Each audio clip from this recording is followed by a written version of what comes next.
Сборная Грузии наконец-таки узнала своих соперников по квалификации чемпионата мира. Это Испания, Турция и Болгария. Давайте разбираться, что нужно сделать команде Саньоли, чтобы попасть на чемпионат мира. Поехали, долго не запрягаем.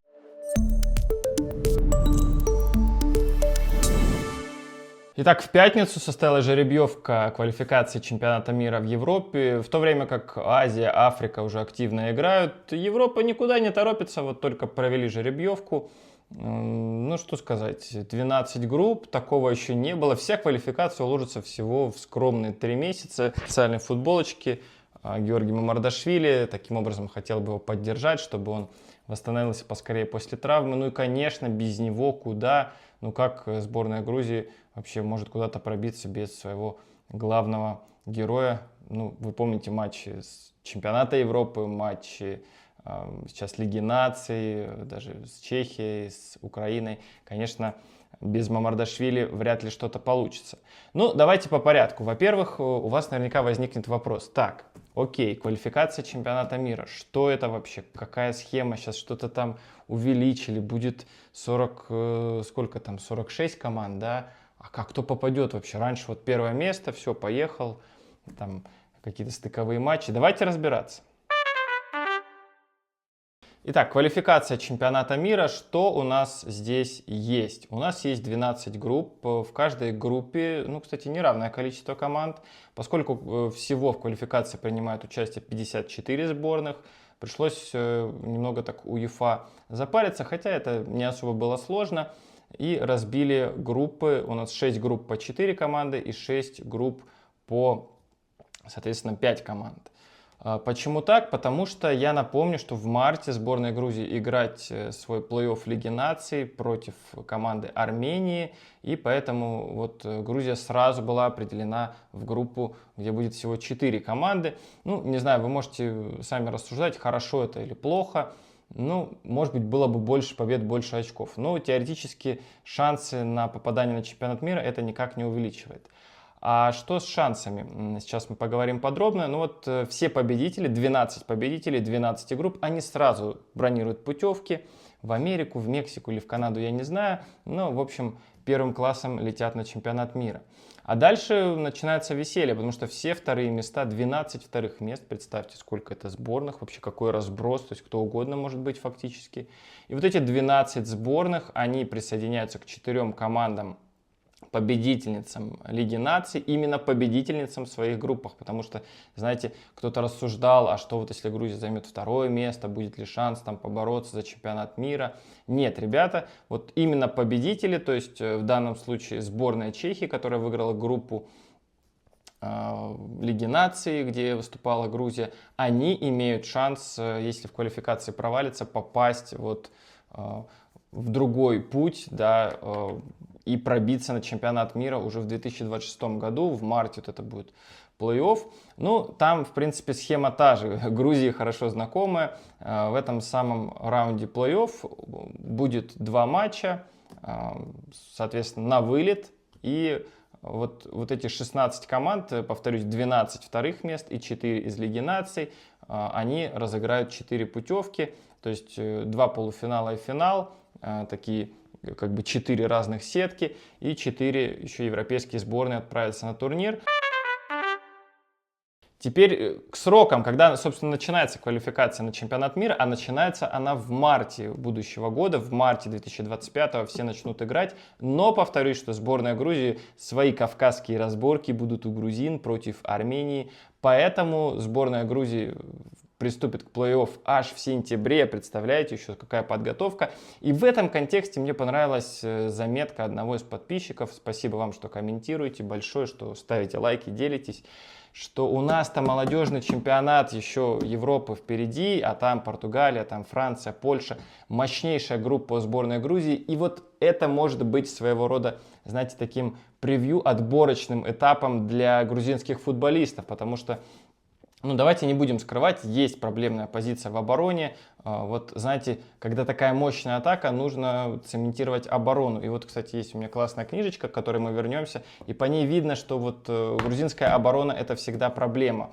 потому что было много интересных матчей, где Грузия доминировала, создавала много моментов, но пропускали быстро, пропускали много, и исправить было потом уже что-то сложно. Так вот, летом в Словакии будет Евро, и я думаю, что вот нужно очень внимательно, конечно, там следить с Саньолю за этим Евро, потому что очень много перспективных молодых защитников, тот же Гагличидзе. Ну, кстати, может быть, он и в марте сыграет против Армении, почему нет. Сазонов, я надеюсь, вернется. Ну, вообще вся молодежная сборная, я думаю, что можно кого-то оттуда подтянуть, кто основу усилит и сможет еще дальше помочь этой команде прогрессировать. Ну, а сборная Грузии стартует в сентябре, пока календаря как такового нет. Ну вот есть сборные соперницы, о которых мы сейчас подробно поговорим. Да, в сентябре стартует отбор в группе сборной Грузии. Сыграют с командами Турции. Победителем пары Испания-Нидерланды. Подчеркиваю, что это плей-офф Лиги наций. Он, кстати, тоже будет в марте. И здесь возможно все. То есть, если выиграет Испания, Грузия будет играть против Испании. А если Нидерланды, против Нидерландов. Ну и четвертый соперник Болгария, хорошо знакомая. И вообще из всех этих команд, наверное, чаще всех играли именно с болгарами. Но мы сейчас подробно по каждой сборной пройдемся. Спасибо, повторюсь, этому справочнику, где есть все матчи сборной Грузии. Я все посмотрел, проанализировал и сейчас вам обязательно расскажу. Ну, знаете, в целом вот эта схема проведения отбора, она очень похожа на Лигу наций. Поэтому те, кто говорил, что Лига наций — это, знаете, как тренировка к квалификации чемпионата мира, они в общем-то, не обманывали. Потому что, ну, я не помню такого, когда вот в 3 месяца у нас определятся путевки, обладатели путевок. Ну, вы помните, наверняка, квалификация, как она раньше проходила? Какие-то огромные группы, там по 7-8 команд, начинали в сентябре одного года, заканчивали в ноябре следующего. То есть это был какой-то сериал настоящий, да? И там какие-то были и товарищеские матчи, там Фарерские острова, Люксембург, могло быть 2 таких команды у тебя в группе. Но сейчас нет, сейчас все строго, всего 4 команды.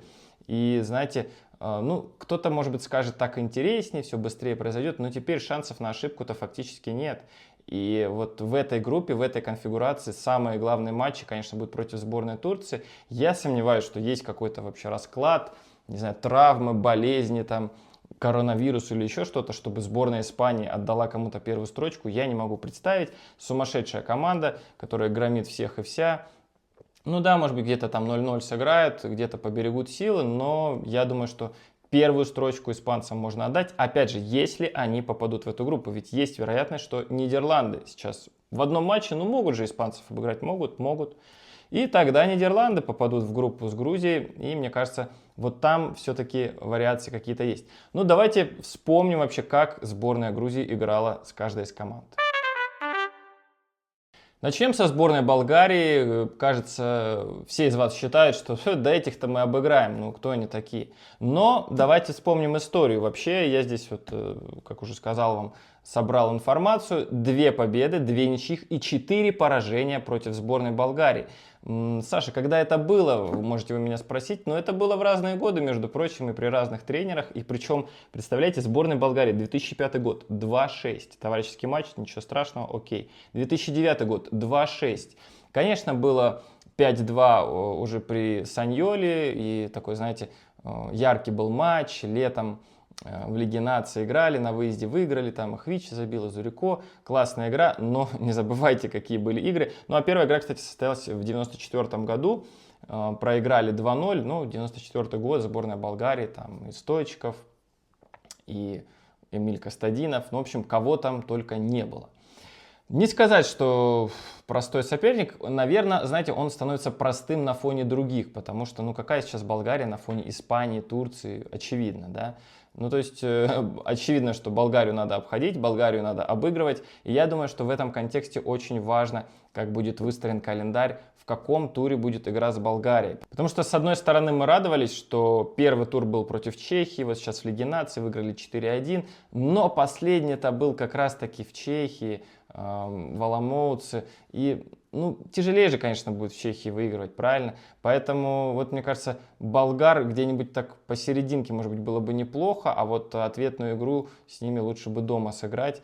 Я думаю, это было бы гораздо лучше. Но главное, если это будет опять в ноябре, не играть в Батуми, ребята. Это опасно, чревато с точки зрения погодных условий.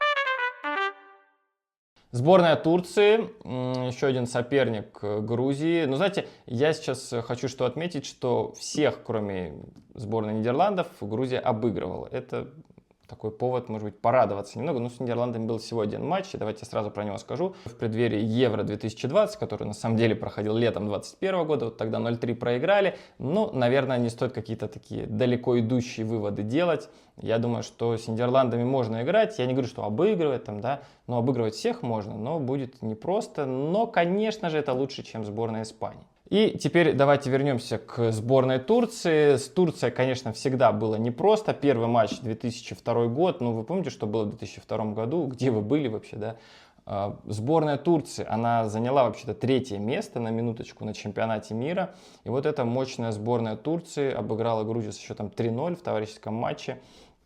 Ну, вот такой результат. Потом была еще одна игра в Трабзоне в 2004 году, и там удалось сыграть ничью 1-1. Малхас Сатиани забил там в концовке встречи, и Грузия смогла сравнять счет. Ну, а потом, это уже официальные были матчи. Потом на Месхе в 2005-м ответная игра, проиграли 2-5. И там, конечно, вот та проблема с обороной, о которой я говорил. Я уверен, что там, знаете, там была борьба, ведь и Грузия шла вперед. Но я уверен, что вот опять шашки наголо, убежали. И в итоге в концовке еще 2 мяча пропустили. При счете 2-3 стало 2-5. В общем-то, здесь все понятно. Ну, единственная победа Клаус Топмёллер, когда возглавил сборную Грузии. Один из его первых матчей, тоже товарищеский, обыграли со счетом 1-0, отличился Сирадзе.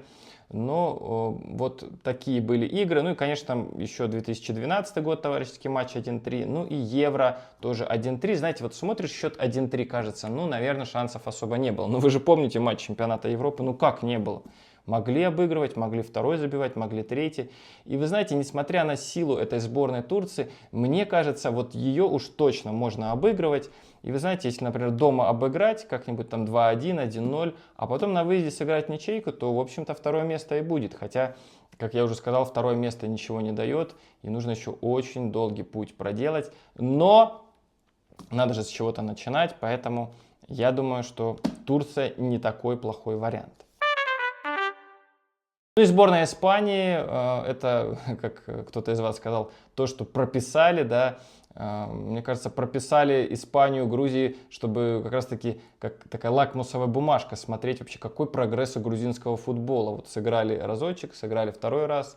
Ну и здесь я тоже отмечу, что помимо 6 поражений, что, в общем-то, логично, да, наверное, учитывая силу испанского футбола, были победы, всего одна победа, но не будем забывать, что Грузия несколько раз обыгрывала по ходу матча сборную Испании, и, наверное, такой самый яркий матч был в 2021 году, и я думаю, вы его помните. Вообще забавно, что Испания попадается уже в 21-м сыграли, в 23-м, в 24-м, и вот теперь в 25-м будет. Неразлучные знакомые грузинского футбола испанцы, но зато в Тбилиси приедет сборная Испании, будет настоящий праздник, почему нет.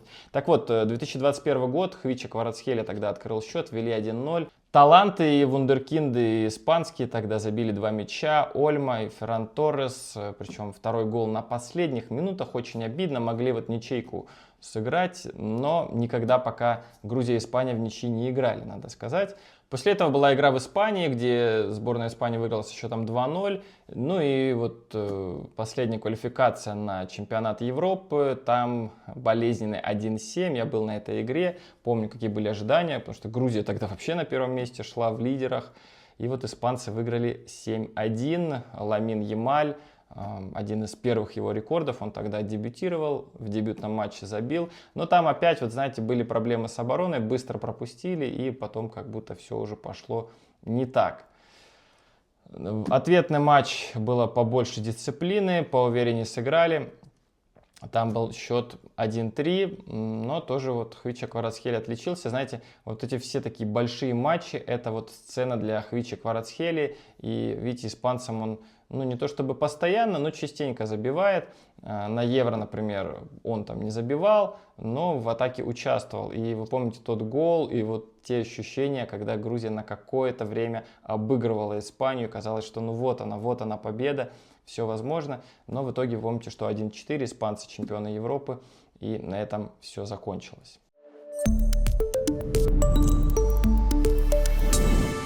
Вот такие расклады, но до этих отборочных матчей еще очень много времени нам ждать, пока нету как такового календаря. Поэтому давайте пока загадывать желание на Новый год, потому что на следующий Новый год мы будем уже знать итоги этой квалификации. Возможно, Грузия, если займет второе место, повторюсь, обойдет Турцию, Болгарию, Испанию, конечно, вряд ли. Ну, Испания первая, Грузия вторая. Неплохой вариант, на мой взгляд. И в таком случае сборная Грузии сможет сыграть в плей-офф, где нужно будет еще двух соперников пройти, но соперники будут уровня не хуже тех, с которыми играла команда сейчас в Лиге наций. Поэтому, кто бы что ни говорил, а пусть Грузия там в Лиге С играет, да сами вы играете в Лиге С, идите вы лесом, как говорится, потому что вот такой опыт таких матчей, даже вот этот проигрыш в Чехии, матчи с Украиной, ну это чудовищно полезный опыт, который вот как раз-таки в квалификации может помочь. Но я пока хотел бы вас поблагодарить, что досмотрели до конца, что поставили лайк, оставили комментарий. Ну и, конечно же, призываю вас оценить вообще шансы сборной Грузии. Как вы считаете, можно ли уже вот так вот все выключать, не смотреть и сказать, да ну нафиг эту Испанию с Турцией, все понятно, вообще Грузия никуда не поедет. Или же вы считаете, что, в общем-то, группа проходимая, второе место занять можно как минимум, ну а там, чем черт не шутит, опять один матч, а вдруг в Грузию отправится плей-офф и там две победы, попадется какой-нибудь Сан-Марино, почему нет? И там раз-раз, и Грузия на чемпионате мира. Поехали, чемоданы в США запаковали, отпраздновали, поболели за команду. В общем, такие расклады. Всем спасибо. Еще раз, это не рекламная интеграция, но порекомендую эту книгу. Классная книга, топ. Вся информация здесь есть. Вам хороших выходных и до новых встреч.